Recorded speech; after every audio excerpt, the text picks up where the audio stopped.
พี่น้องอีกมือเด้อที่มาไทยตอนนี้เขากำลังลงมาอยู่ลุงน้องเลยตอนนี้เขากำลังหยามเบิ่งเดี๋ยวสิไทยก็คักๆเลยมื้อนี้นะว่าขึ้นเอ็ดจังไหนนี่รัสเซียกวดเบิ่งป่าถ้ามีป่าใหญ่แล้วคนจะเสียเบ็ดใหญ่ลงว้าคักนะขึ้นพื้นดินเลยเด้นี่นี่มันหยามยอดวิธีรัสเซีย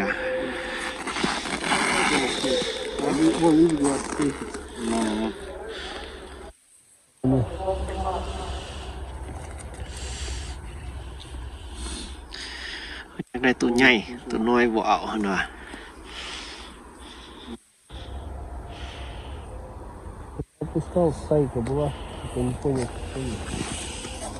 เอาเป็นอีกมือพี่น้องเขาก็มักแห้งเพราะว่าอันนี้เขามักแห้งเลยพี่น้องอยากคู่วิธีชีวิตเพิ่นЭто нету, да? Нет. Эй, верно, суконси. Одна только там стоит, глаза светятся у нее и все. มันทันดึงพี่น้อง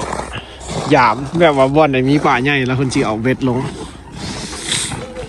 คนว่าตึกได้แต่ตัวน้อยๆอ่ะซันลองเบิ่งขึ้นกวดพี่น้องเอาเป็นอีกมือเด้อพี่น้องที่เข้ามาเลาะถ่ายให้เบิ่งถือว่ามีหลายแบบหลายอย่างเลยพี่น้องดิ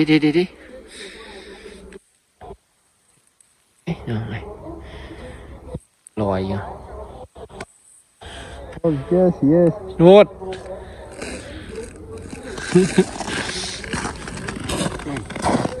Пускай снимет.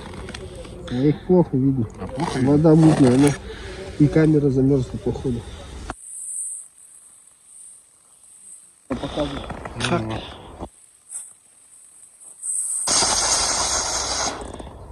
Con vô hiệnป่าเห็นเขาท้องอีก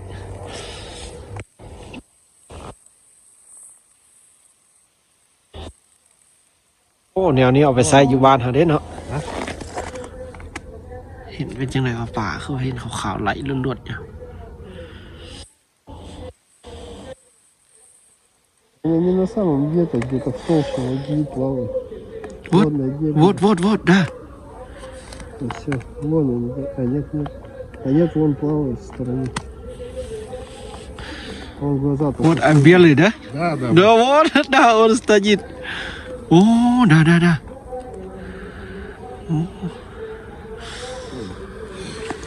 Ну-ка, мою посмотри, да вон. ขักขนาดพี่น้องมันนี่นะ Вот смотри, เอา видишь, เป็น глаза? อีกมือพี่น้องใช่ก็เดียว Вон, видишь? โอ้ Глаза светятся. Это рыба, да? Да. Глаза светятся, видишь? โอ้ดาโอ้พี่น้องแบบคันมีป่ามันจะหูขักพี่น้องเลยสายตึกเวทนะผมควรพลาดแนวนี้นะเอาอัดสิทายให้เบิ่งอีกสักหน่อยพี่น้องเพราะว่ามักแหงได้พี่น้องแนวนี้มาเมื่อก่อนหนาวแหงมากับน้องสายเขาเจ้ากวดก่อนอันนี้นะคือออกมาบุคือกันได้พี่น้องแต่ละคนЭто тоже рыба, да? Здесь нет, это просто пузырьки. В воде. В воде. Рыбы нету здесь.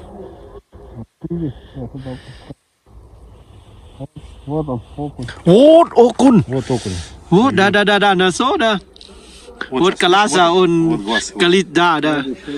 Вон еще стоят. О, да. Там судачок. Судачок? Да, Вот он, видишь? Вот, да, окунь, да, вот.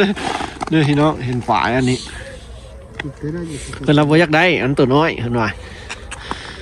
ตัวน้อยเราบ่อยากเอาโอ้ขากพี่น้องเห็นเขาตัวป่าเนี่ยนี่ Я, значит, удачно прогулился.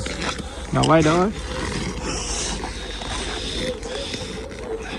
เป็นมือพักที่เขาเจ้ามาพี่น้องกิจกรรมหาจินกับบ่คือกันได้พี่น้องแต่ละคนก็ได้ผู้หนึ่งแว่นนึงผู้หนึ่งแว่นนึง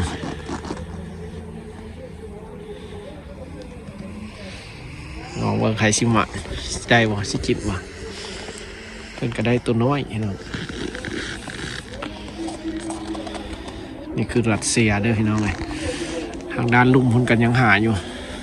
เอากันยังบ่ได้ลงไปจ้าเถื่ออยู่ลุมหันพี่น้องเพิ่นกันยังเอาอยู่เพราะว่าไปซอกทางลงบ่เห็น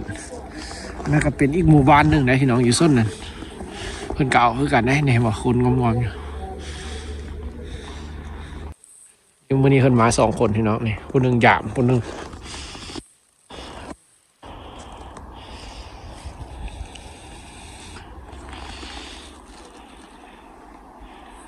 ไปสิหากินหมาน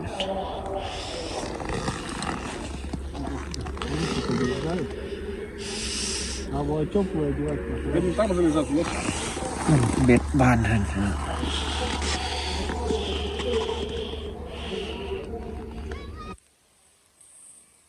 เบ็ดอ่อนๆเบ็ดฤดูหนาว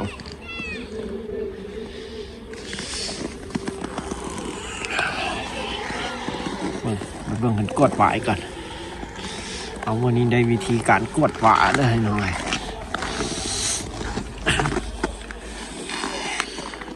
สาวบ้านเมืองหนาวรัสเซียฮูด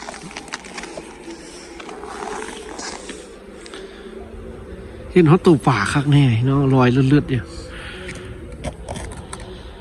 โอ้เห็นหน่อยนี่เนาะป่าขาวเลยโอ้ขันบ้านเขาเอาไปแนวนี้คักเลยนี่ Они где-то в стороне стоят, уже ตัวเล็กกับมาเลยกิ где-то я, наверное, это будет ближе.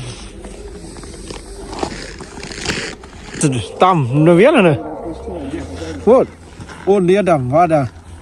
А, нет, там нет. เนี่ยนะ Там обрывисто. นะ Можно เบิ่ง в เนาะ воду идти. มือดีอากาศหนาวหลายนะ Только там аккуратно ходи. ได้นี่ประโยชน์อันนี้ตายคาหูเลยอันนี้ ขึ้นมาเย็นนะพี่น้องเมืองน้ำมือนี้บ่ไหลเลย เป็นน้ำแข็งมาเลย เย็นหนาวโคตรพี่น้องโอ้เดือน2นะพี่น้องความหนาวรัสเซียนะ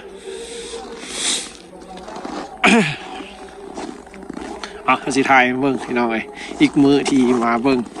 อาจจะป่าอาจจะบ่หลายพี่น้องก็สิหมดคือกันเด้อพี่น้องเอ้ยมาชุมมือก็เบิดป่ากันได้นี่คือคนรัสเซียเอา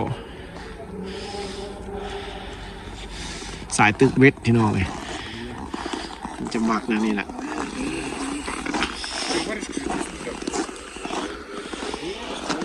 พี่น้องมื้อนี้ป่าก็บ่ได้หลายพี่น้องเพิ่นก็มาเพิ่นว่าเนี่ยก็จะเป็นมื้อพักผ่อนของเพิ่นก็มาตึกเบ็ดพี่น้องเด็กก็ได้สลายได้ป่าน้อยพี่น้องสลายมันก็ได้ตัวน้อยก็คือปลาขาวปลาขี้รามบ้านเฮาพี่น้องถ้าขึ้นมาซีก็สิตายได้ป่าก็ได้พี่น้อง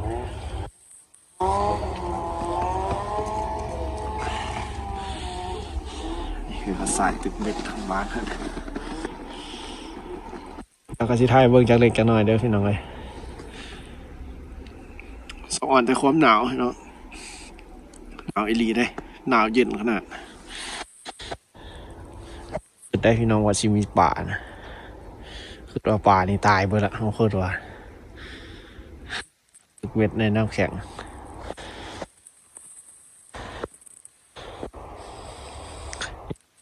ตึกเบ็ดนะใจมากแท้ๆได้จังเอ็ดใดได้นี่พี่น้องเ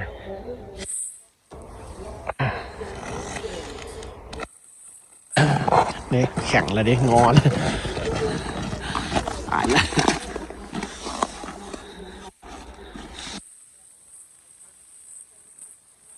สตักหิมะ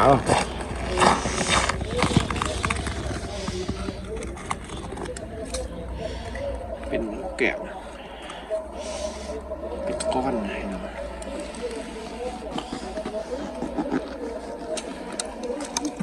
นี่เราก็ได้ ได้หักป่าน้อยเนาะตัวน้อยกับเป็นความสุขพี่น้องเลยความสุขความมักหักได้จังเฮ็ดได้เด้อพี่น้องเลยเรารัสเซีย จะน้อยหาชิมงานพี่น้องจะน้อยเอางานหนาวละเย็นละมาอยู่ดนบ่ได้พี่น้อง А все домой? Да, домой, да. Давай. До свидания, да. Давай. Давай, удачи. อุดาซีนะ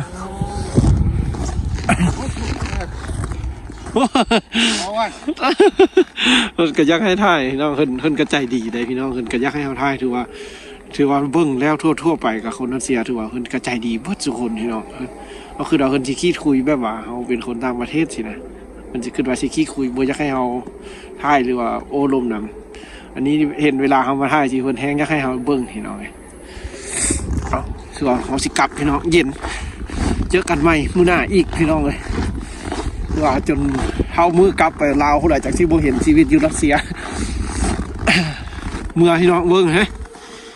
แข็งมาเลยบ่ไหลแล้วได้น้ำมื้อนี้นะค่ำมาแล้วเป็นสิเนี่ยแค่นตึกความเย็นหนาวอยู่บ่อนอื่นก็สิสุดยอดคือกันบ่คือจังไหนพี่น้องเลยแต่รัสเซียนี่เขาสัมผัสแล้วสุดยอดแท้บ่ไงท่อนั่นน้ำไหลออกมาจนไหลบ่ได้แข็งกึก